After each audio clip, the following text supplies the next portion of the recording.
আমরা এই দেশে বাস করি, একটা স্বাধীন দেশে বাস করি। আমরা কারো প্রজা না, আমরা কারো দাস না।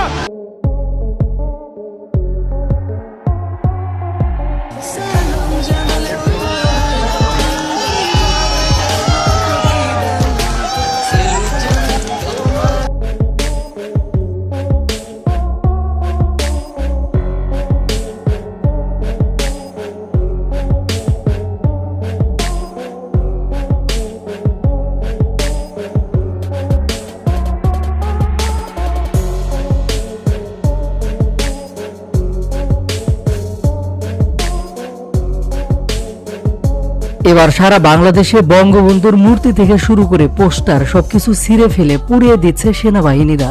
হাসিনার পতনে কত খুশি সবাই, না টেনে সম্পূর্ণ ভিডিও দেখুন।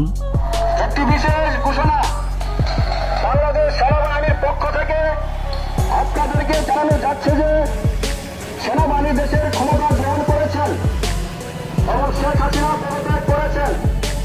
এর মাধ্যমে ছাত্র জনতার বিজয় হয়েছে। মাননীয় সেনাবাহিনী শেখ হাসিনার পতনের সাথে সাথে সাধারণ জনগণের সাথে আনন্দ উল্লাসে মেতেছে সেনাবাহিনীরাও।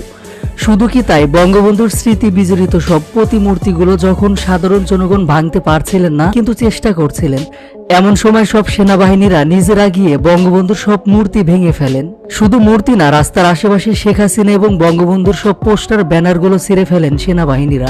আওয়ামী লীগের নাম নিশানা কিছুই যেন থাকলো না।